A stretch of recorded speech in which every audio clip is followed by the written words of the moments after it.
Buenos días. Vamos a empezar la clase. ¿Cuántos se han mojado con las lluvias? Pero qué bonito porque se ha refrescado. Y las plantas de mi esposa no tengo que regarlas. Cuando Dios lo hace mejor. Vamos puestos de pie, vamos delante de Dios en oración. Viene mi eterno Padre Celestial. Nos presentamos, Señor, otra vez, pero ahora para el estudio de la escuela dominical. Y pido, Dios, como siempre, que unjas mis labios, nuestros labios, y nuestros oídos para recibir tu palabra, y nuestros corazones para responder y ser hacedores, no solo oidores. Tú bendiste este tiempo, Señor, y que lo aprovechemos. Damos gracias por la libertad que tenemos. Hay iglesias que no tienen esta libertad y tienen que reunirse a escondidas y en gran peligro de vida. Ayúdanos a aprovechar estos tiempos de libertad, Señor, mientras están disponibles a nosotros. Bendiste esta clase y las otras clases también, y donde quiera que tu pueblo se congrega en tu nombre. Bendice a tu pueblo, bendice a los predicadores, a los maestros en Cristo Jesús. Amén. Pueden sentarse. Vamos a estar en el libro de Hechos, como ven aquí. Y si lo alcanzan a ver, ¿verdad? La conversión de Saulo. Vamos a estar leyendo la verdad es que es un pasaje donde vemos el extraordinario poder de Dios de cambiar al peor de personas. En primer lugar, nos transformó a nosotros por fe en Cristo. Pero Saulo era un enemigo de la iglesia y la Biblia nos vive enfatizando que para Dios no hay cosa imposible. Y vamos a descubrir que aún el pueblo de Dios no creía que Pablo se había convertido, pero el tiempo lo comprobó. Si Dios puede alcanzar a Saulo y transformar su vida, ¿a quién no puede tocar Dios? Así que no hay que desanimarnos, hay que evangelizar a toda persona, porque Dios los ama. Nos debemos animar a creer en Dios para grandes cosas. Al reflexionar sobre la historia de Saulo que vamos a estar estudiando y sobre las muchas obras que Dios hizo en la iglesia primitiva, en ella y a través de la iglesia. Ahora hay personas, estoy seguro que todos aquí conocemos personas que rechazan el evangelio y son difíciles para evangelizar. Pero yo en un tiempo fui difícil para evangelizar y ahora estoy predicando el evangelio. Hay ciudades que también presentan muchos obstáculos. En el rancho, porque la gente me conocía como era antes, no me querían hacer caso, y el que era pastor ahí, el hermano Venustiano, él fue un borracho y le llamaban parrandero. Y cuando él aceptó a Cristo y empezó a pastorear, le llamaban el pastor parrandero. Pero él levantó, creo que fueron 3 o 4 obras en esa área de México, y gracias a Dios. Si Dios puede alcanzar a un drogadicto, a un borracho, ¿a quién no puede alcanzar? Y Pablo era un asesino. La verdad central de este estudio es: cualquiera que se arrepienta y crea en Cristo será salvo, no importa su pasado. En Primera de Timoteo, si abren sus Biblias a Primera de Timoteo capítulo 1 y el verso 15.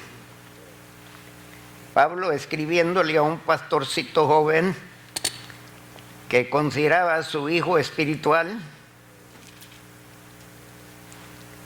y fue uno de los que lo acompañaron en sus primeros o segundo viaje, tercer viaje misionero, y por fin lo dejó pastoreando. Lo preparó y lo mandó a pastorear. Y esto nos dice Pablo en Primera de Timoteo capítulo 1 y el verso 15. Palabra fiel y digna de ser recibida por todos, sin exclusión, que Cristo Jesús vino al mundo para salvar a los pecadores.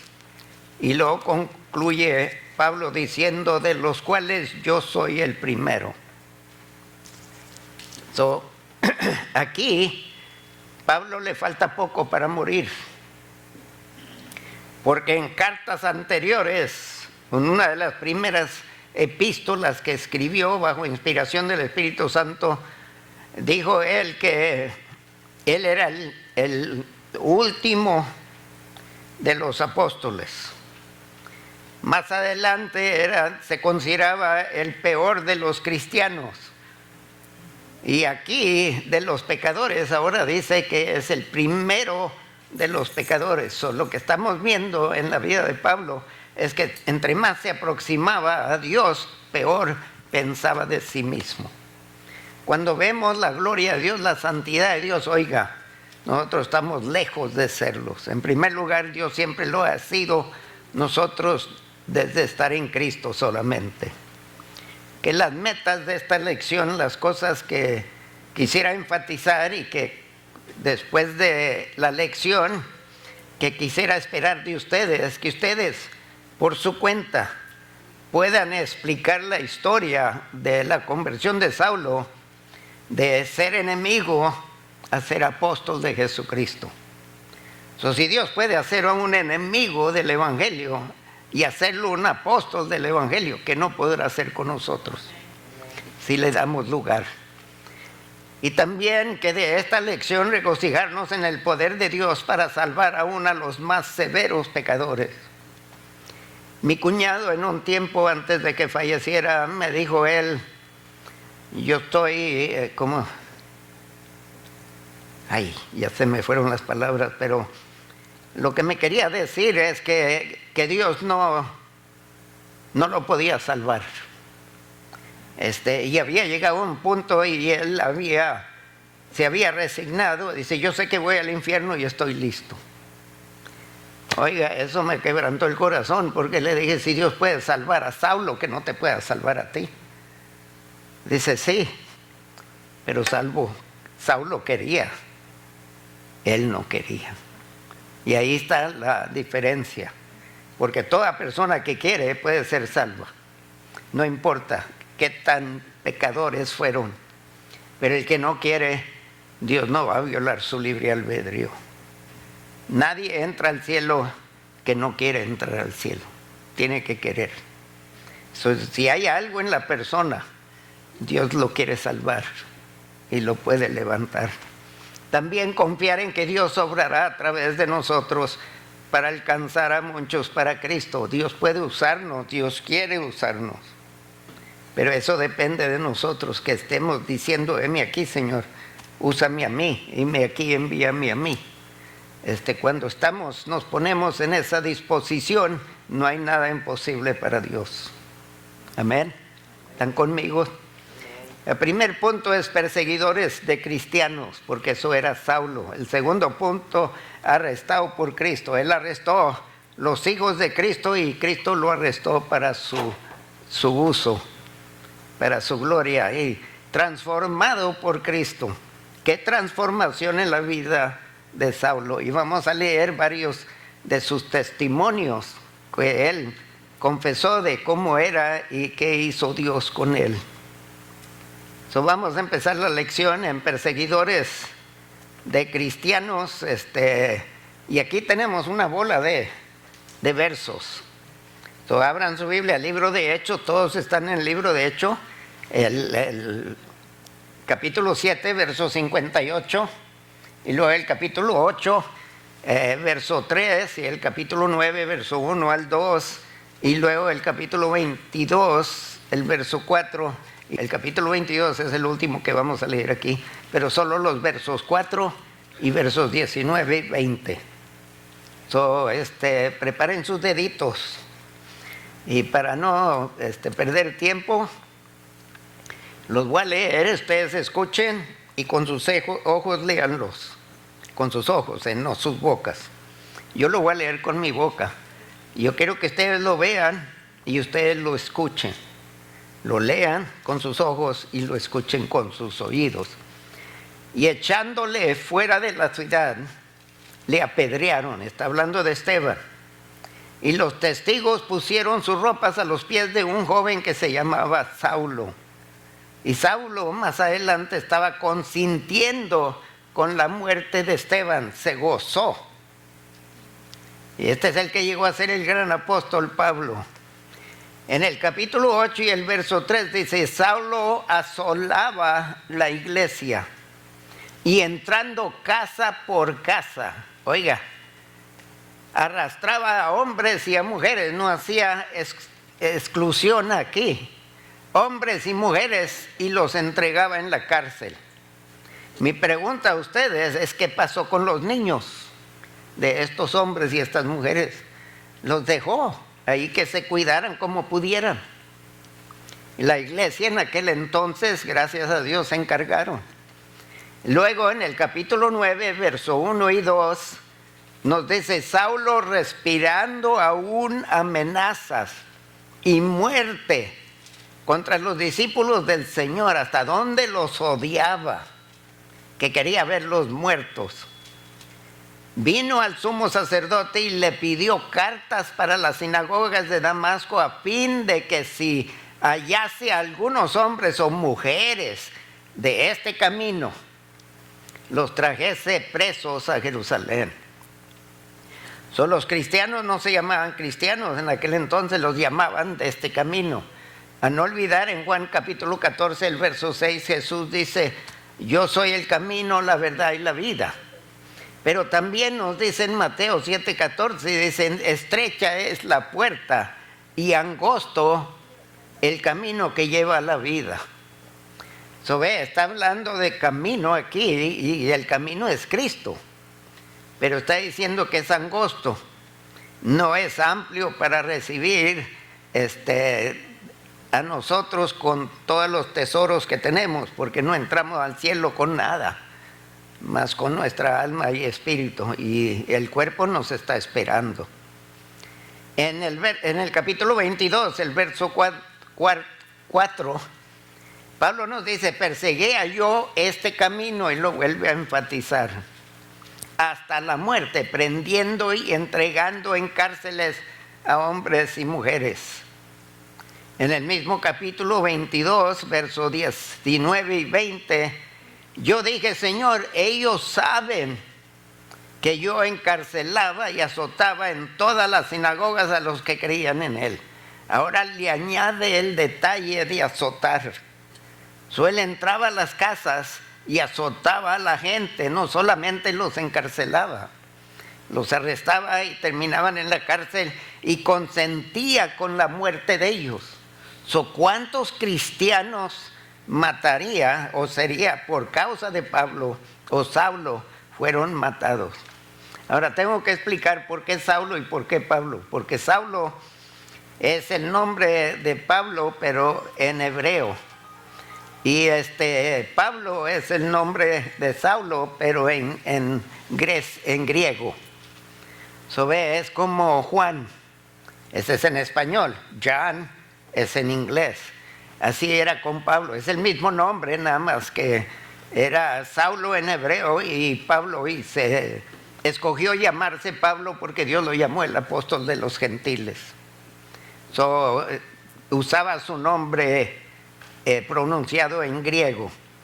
Dice el verso 20: y cuando se derramaba la sangre de Esteban, tu testigo, yo mismo también estaba presente, y consentía en su muerte y guardaba las ropas de los que le mataban.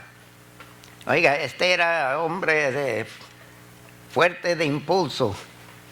Acompáñeme o regrese a Hechos capítulo 5, verso 34 al 39. Les voy a leer esta porción porque aparentemente Saulo no había estado presente. Saulo no sabía de esto, pero preste atención cuidadosa. Porque dice Hechos capítulo 5, verso 34 al 39, hay un principio extraordinario aquí. Empezando con el verso 34, entonces levantándose en el concilio, un fariseo llamado Gamaliel, incidentalmente, este era el maestro de Saulo. Saulo estaba bien educado en las cuestiones de la ley del Antiguo Testamento. Este Gamaliel era doctor de la ley, no era cualquiera. Venerado de todo el pueblo, mandó que sacasen fuera por un momento a los apóstoles, a Juan y a Pedro. Y luego dijo: varones israelitas, mirad por vosotros lo que vais a hacer respecto a estos hombres. Porque antes de estos días se levantó Teudas, diciendo que era alguien. A este se unió un número como de 400 hombres, pero él fue muerto y todos los que le obedecían fueron dispersados y reducidos a nada. Después de este se levantó Judas el Galileo en los días del censo, cuando Jesús nació, y llevó en pos de sí a mucho pueblo. Pereció también él y todos los que le obedecían fueron dispersados. Se terminó. Y ahora os digo, apartaos de estos hombres y dejadlos, porque si este consejo, esta obra es de los hombres, se desvanecerá. Mas si es de Dios, no la podréis destruir. No seáis tal vez hallados luchando contra Dios. Gamaliel no era creyente, pero él presentía o pensaba que posiblemente el cristianismo era de Dios. Yo les dije, tengan cuidado, porque si es de Dios, nadie lo va a detener. Nadie ha detenido la iglesia. Han matado muchos cristianos y la iglesia sigue. ¿Por qué? Porque Cristo no muere, ya murió y resucitó. Todos los líderes religiosos han muerto y tienen sus tumbas. Cristo murió, tiene su tumba, pero la tumba está vacía hasta la fecha. Saulo salía a buscar, a arrestar, a azotar, encarcelar, para que la gente fueran puestos a muerte. La primera persecución contra la iglesia fue por manos de Saulo y el concilio. Entonces mi pregunta a ustedes es, ¿por qué Saulo defendía la ley? Y quería matar a los que no la obedecían, según él no la obedecían. ¿Por qué defender una religión? ¿Será que la religión no se puede defender? ¿Quién de aquí puede defender a Cristo? Deberemos de hablar de nuestra fe en Él. Pero ¿quién va a matar a Cristo? Nadie puede. No necesita defensa. Hay que defender nuestra fe en Cristo. Pero si tenemos una religión, por eso los religiosionistas andan matando a los contrarios a la religión, porque quieren quedarse con la religión. Una religión que depende de hombre no vale la pena, porque todo hombre muere. Pero la religión que depende del hombre de Jesús, Jesús ya no muere. Eso no necesitamos defenderlo. Ay de aquel. ¿Cómo vamos a descubrirlo más adelante? Pero Saulo quería defender la ley y quería eliminar los enemigos de la ley. Oiga, ¿quién puede ser enemigo de Cristo? El diablo no pudo contenerlo en la tumba, el gobierno no pudieron, la naturaleza no pudo. Estamos sirviendo a un Cristo extraordinario, hermanos. Defenda porque cree en Él. Pero si hablan mal de Él, solo tenga misericordia y ore por ellos. Porque hay un pecado que no tiene perdón y es blasfemar contra el Espíritu de Dios. Romanos 3:20 nos dice, ya que por las obras de la ley ningún ser humano será justificado delante de Él, Pablo está escribiendo esto años después de encontrarse con Cristo. Dice, por las obras de la ley, ningún ser humano será justificado delante de él, porque por medio de la ley es el conocimiento del pecado. ¿Sabe cómo saben ustedes si son buenos choferes o son malos? Si obedecen las leyes o no las obedecen. Si se pasa en rojo completamente, usted es malo. Sobre la ley revela. Estamos en un día, en tiempo de rebeldía. Oiga, la gente maneja como locos hoy en día. Y hay tantos accidentes. La ley existe para revelar nuestros pecados. Amén.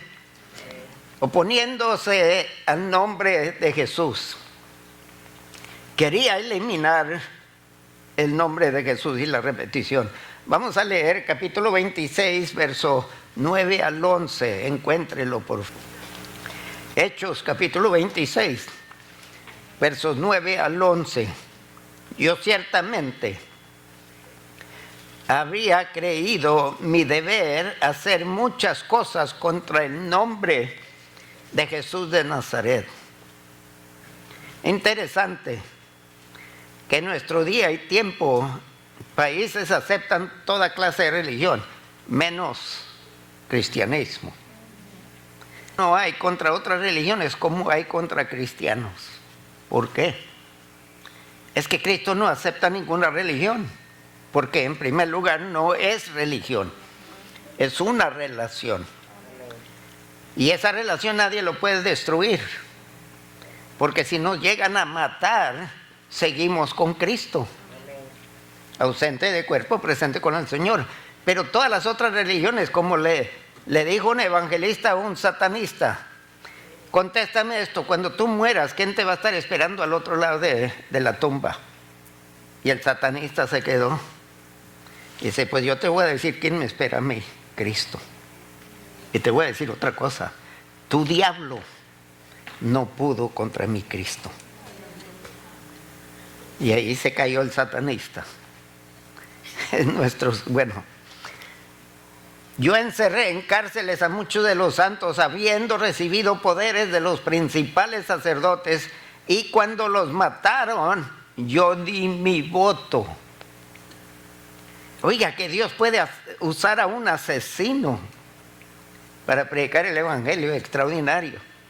Y muchas veces, castigándolos en todas las sinagogas, los forcé a blasfemar. Ahora, entienda bien lo que está diciendo Pablo o Saulo. Hermanos, que su fe en Cristo debe ser tan fuerte que prefiere morir que blasfemar su nombre. Pero Pablo los trataba tal que muchos de ellos fueron forzados a blasfemar. Él era responsable por mandar a gentes al infierno, y Dios los salvó. Y enfurecido sobremanera contra ellos, los perseguía hasta en las ciudades extranjeras. No se detuvo, quería eliminar el nombre de Jesús por completo, pero no pudo, gracias a Dios. Y terminó predicándole, tal que escribió 13 cartas del Nuevo Testamento. Arrestado por Cristo, él andaba arrestando gentes. ¿Cuántos de ustedes saben que el evangelio no puede ser encarcelado?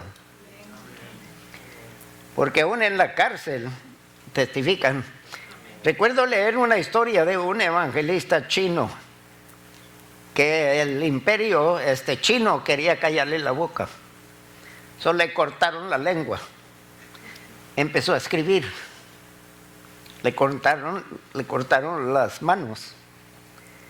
De lo que él escribió, se lo agarraban bajo sus hombros y caminaba para compartirlos.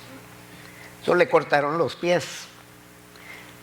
En lugar de ir a la gente, porque ya no podía, la gente venía a verlo. Y solo viéndolo, muchos caían de rodillas llorando, porque los ojos lloraban por ellos. Hasta que por fin lo mataron. Y aún matándolo, el testimonio de él siguió predicando. Increíble. es que el evangelio nadie lo va a matar. Y dice en Hechos capítulo 9, verso 3 al 9, mas yendo por el camino, aconteció que al llegar cerca de Damasco, repentinamente le rodeó un resplandor de luz del cielo, y cayendo en tierra, oyó una voz que le decía: Saulo, Saulo, ¿por qué me persigues? Porque Saulo no perseguía gente. Porque cuando la gente nos persigue a nosotros, está persiguiendo a Cristo. Acuérdese, usted es templo de Dios, templo del Espíritu Santo. Si lo persiguen a usted, están persiguiendo el que determina sus conversaciones, sus acciones, sus relaciones, que debe de ser Cristo. Y dice aquí, Cristo le dice: ¿por qué me persigues? Cristo no le dice: pero yo no te persigo a ti. En primer lugar dice: ¿quién eres? Pero le dice: Señor, que es curios. En otra palabra, reconoce en este que le está hablando algo como dueño, porque eso es lo que quiere decir la palabra. ¿Quién eres? Y le dijo: yo soy Jesús. Acuérdense que es lo que acabamos de leer, que quiere eliminar el nombre de Jesús. Y aquí está Jesús apareciéndole, dice: yo soy el que tú andas persiguiendo. Y dice: estarás matando a mi gente, pero a mí no me puedes matar. En pocas palabras, aquí lo tumbó. Y dice: y yo soy Jesús a quien tú persigues. Dura cosa te es dar coces contra el aguijón. Había un tiempo que no entendía esto, hasta que el pastor del ranchito me explicó. Cuando lleva uno las yuntas de bueyes, llevan un palo con filo, y cuando los bueyes van según la dirección del sembrador, el que está rompiendo la tierra, y un buey se quiere desviar, le pica con eso para que se enderece. Y dice: Pablo, yo he estado queriendo enderezarte y tú no quieres hacer caso. Eso dice: dura cosa es andar contra el aguijón. Por fin Dios tuvo que presentarse él, porque Saulo no escuchaba, no miraba lo que Dios estaba tratando de llamarle, de despertarlo. Y dice el verso 6, él temblando y temeroso dijo: Señor, ¿qué quieres que yo haga? De repente cambia: ya no quiero hacer lo que yo quiero, ni lo que me mandaron a hacer. Ahora, ¿tú qué quieres que yo haga? De repente cambió de amo. Esta salvación. Ahora, ¿qué? Ustedes y yo debemos de preguntar de Dios: ¿qué quieres que hagamos? Porque Él es el único que tiene derecho de decirnos. Y el Señor le dijo: levántate y entra en la ciudad, y se te dirá lo que debes de hacer. Ya no vas a hacer lo que tú quieres, se te va a decir ahora lo que yo quiero. Y los hombres que iban con Saulo se pararon atónitos, oyendo a la verdad la voz, pero no miraban a nadie. ¿Quién estaba hablando? Porque esto era para Saulo. Y tristemente que Saulo no compartió con ellos con quien habló. Entonces Saulo se levantó de tierra y abriendo los ojos no veía a nadie. Y es que Dios le está ilustrando a Saulo y a nosotros que sin Cristo andamos ciegos. Miraremos, pero no miramos a Dios. Dios le dice: así estabas. Y Dios fue el que le abrió la vista más adelantito, pero eso lo leeremos en un minuto aquí. Se levantó de la tierra y abriendo los ojos no veía a nadie, así que llevándole por la mano le metieron en Damasco, donde estuvo 3 días sin ver y no comió ni bebió, esperando. ¿Y cuántos de ustedes? Lo más difícil para muchos de nosotros es esperar. Vivimos en un día en tiempo de microondas. Tengo hambre. Oiga, hay restaurantes por todas partes. Y está la microonda nada más de meter y calentar. No tenemos que cortar y cocinar. Vivimos en un día, tiempo de rapidez. Y a veces queremos eso con Dios. Y a veces Dios nos dice: espera. Saulo tuvo que esperar. Pero llegó a creer en Cristo, porque le dijo: ¿qué quieres que haga? Y Cristo le dijo, ve a Damasco, y él fue a Damasco, pero ya no para matar, ahora para esperar. Jesús hasta ese punto está pensando que Jesús estaba muerto. Y esta gente eran tontos.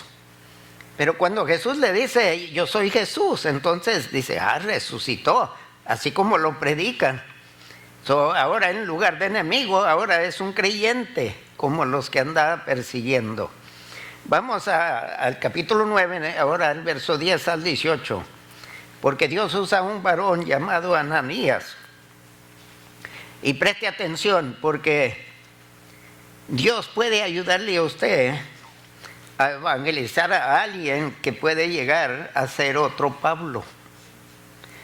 Dios puede mandarlo a usted a evangelizar a alguien que puede llegar a ser otro evangelista mundial, no sabemos.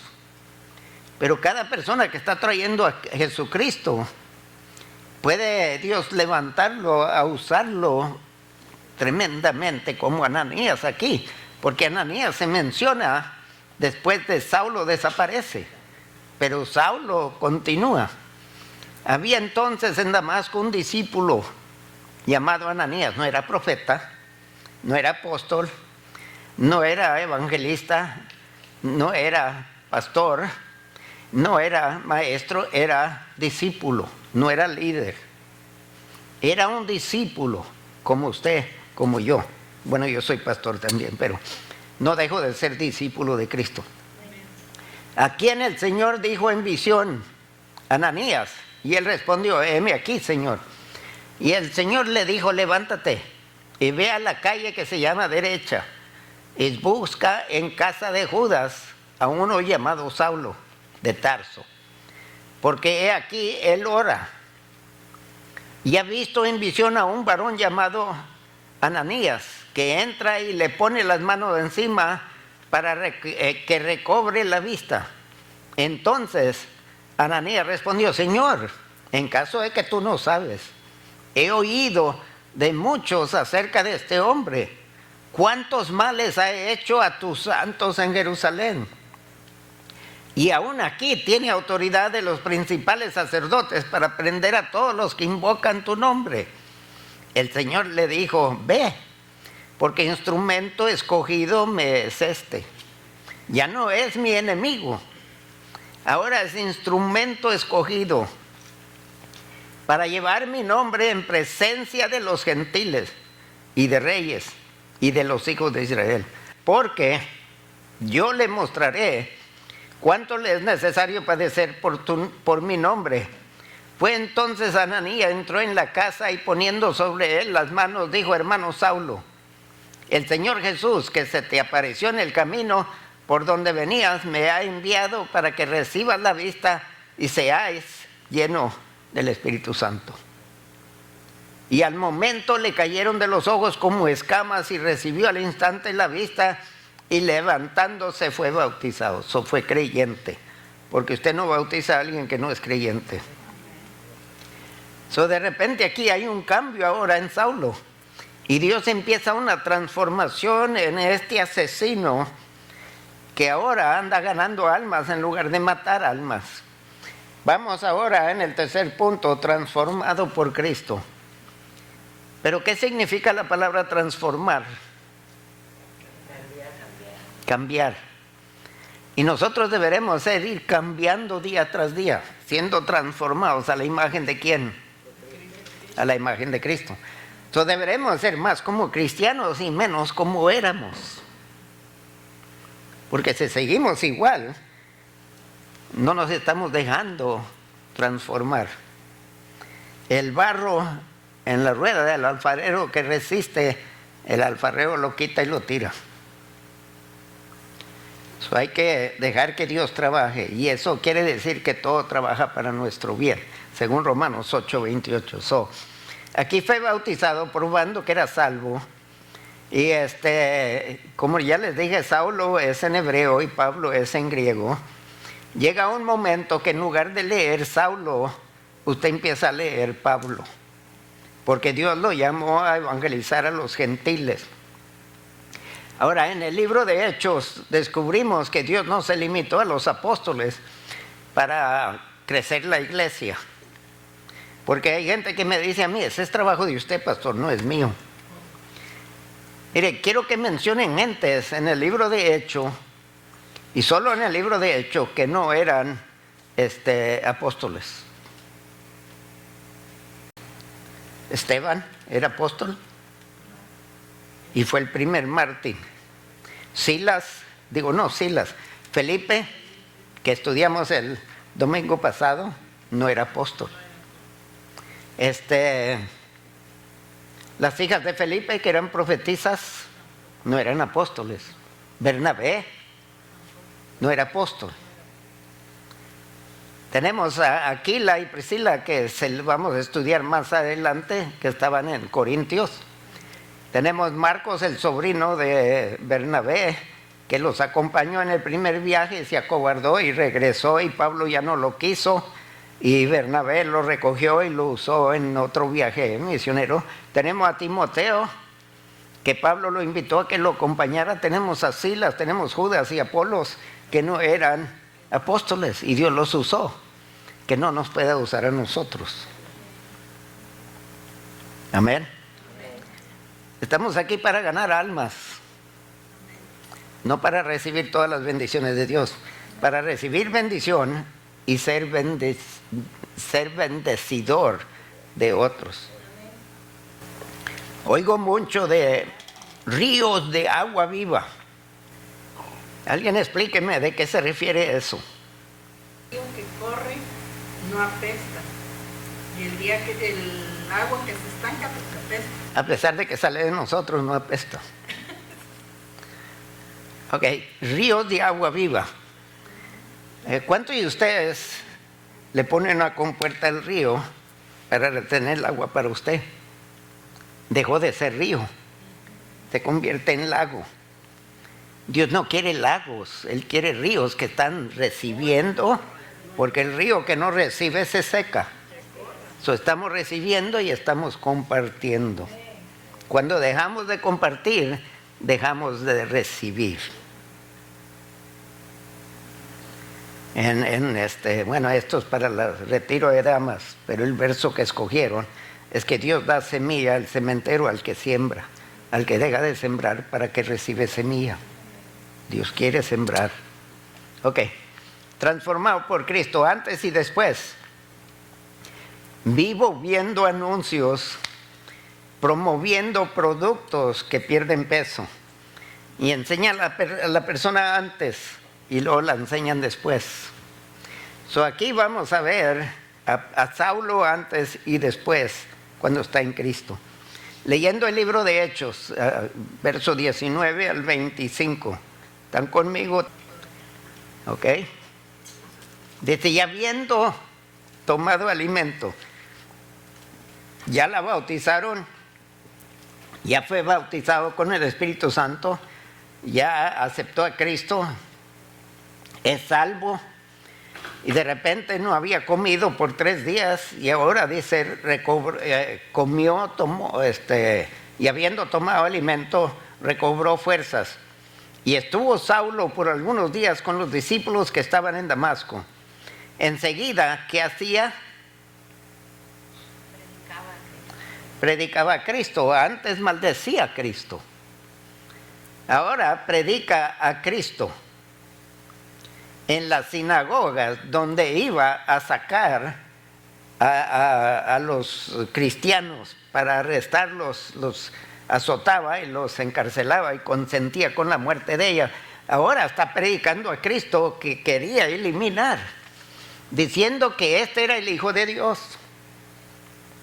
Y todos los que le oían estaban atónitos y decían, ¿no es este el que asolaba en Jerusalén a los que invocaban este nombre? Y a eso vino acá, para llevarlos presos ante los principales sacerdotes. Pero Saulo mucho más se esforzaba y confundía a los judíos que moraban en Damasco, demostrando que Jesús era el Cristo.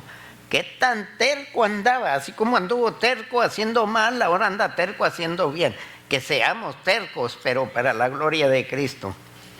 Verso 23, pasados muchos días, los judíos resolvieron en consejo matarle. Él andaba matando, ahora lo quieren matar a él. Y dice, se habían resuelto matarlo. Pero sus acechanzas llegaron a conocimiento de Saulo y ellos guardaban las puertas de día y de noche para matarle. Entonces los discípulos, tomándole de noche, le bajaron por el muro, descolgándole en una canasta. Ahora, ¿esto es evidencia de falta de fe? ¿Por qué? ¿Que Dios no puede protegerlo de los ataques? Porque yo oigo muchas prédicas de eso. Y mi pregunta es, ¿Dios detuvo las piedras de que mataran a Esteban? Más adelante habla de que Herodes decapitó a Santiago. ¿Dios detuvo la hacha antes de decapitar a Santiago? No. Los discípulos, cuando Saulo empezó a perseguir la iglesia en Jerusalén, dice que los discípulos se desparramaron. ¿Eso era falta de fe? No. Si viene un carro hacia usted no se queda de pie allí y dice, Cristo, detén el carro. Pero hay prédicas que dicen eso. Yo digo tontos. Porque yo veo que el carro viene y está para atropellarme y yo me tiro el clavado. Y les digo eso porque vemos aquí a Saulo lo bajaron en una canasta para que se escapara. Y aún Cristo desapareció entre la gente que lo buscaban matar, porque no había llegado su día. Llegará un día que no vamos a poder escapar, hermanos. Pero mientras, si hay peligro, no es falta de fe buscar escaparnos de eso, pero será falta de fe que dejemos de predicar. En Nigeria están atacando las iglesias y las iglesias siguen congregándose. Pero muchos cristianos se han separado del país, se han ido a otros países, pero han ido y levantado iglesias. No dejar de congregarnos, como dice Hebreos, capítulo 10, verso 23. Ok, encuentro con la iglesia en Jerusalén, porque después de que escapó este riesgo, huye y viene a Jerusalén y empieza a predicar allí. Leemos en el capítulo 9, verso 26 al 31, que apenas se lee. Cuando llegó a Jerusalén, trataba de juntarse con los discípulos, pero todos le tenían miedo, no creyendo que fuese discípulo. Entonces Bernabé, tomándole, lo trajo a los apóstoles y les contó cómo Saulo había visto en el camino al Señor, el cual le había hablado, y cómo en Damasco había hablado valerosamente en el nombre de Jesús. Y estaba con ellos en Jerusalén, y entraba y salía, y hablaba denodadamente en el nombre del Señor. Y disputaba con los griegos, pero estos procuraban matarle. El que andaba matando ahora lo quieren matar. Cuidado con lo que siembran, porque lo que siembran lo van a cosechar. Cuando supieron esto, los hermanos le llevaron hasta Cesarea y le enviaron a Tarso otra vez para que se escapara y no lo mataran, ya que supieron que era hermano de ellos. Entonces las iglesias tenían paz por toda Judea y Galilea y Samaria, y eran edificadas andando en el temor del Señor, y se acrecentaban fortalecidas por el Espíritu Santo. Les voy a recordar otra vez, que ustedes puedan explicar la historia de la conversión de Saulo, de ser enemigo a ser apóstol de Jesucristo, a regocijarnos en el poder de Dios para salvar aún a los más severos pecadores, que en un tiempo fuimos nosotros, y confiar en que Dios obrará a través de nosotros para alcanzar a muchos para Cristo. Amén. ¿Sí? Oh, ok. Vamos puestos de pie. Vamos delante de Dios y no olviden la ofrenda para la escuela dominical. Divino Padre, te damos gracias por esta porción de la Escritura, Señor, y a no desanimarnos cuando quizás haya gente que se levante contra nosotros y sea nuestro peor enemigo y nos hace tanto daño. porque así como salvaste a Saulo, puedes salvar a ellos. Ayúdanos a siempre, Señor, vencer el mal haciendo bien. Y ayúdanos a que nunca odiemos a nadie, sino amarlos como tú los amas. Y ser un ejemplo de Cristo para ellos. Y te damos gracias por esta historia de Saulo, que vemos tu poder para salvar, y Saulo mismo, o Pablo mismo, dice en Romanos 1:16, que el Evangelio es el poder de Dios para salvación. Lo fue en su vida, lo fue en nuestra vida, y lo puede ser en la vida de otros, pero hay que predicarles el Evangelio. Tú ayúdanos a ser fiel a la propagación del Evangelio, Señor, y ayúdanos a ver almas, a aceptar a Cristo y abrazarlo. En Cristo Jesús bendice la ofrenda, bendice al dador alegre. Y el pueblo de Dios dice, amén. Saludaos unos a los otros en el amor de Cristo.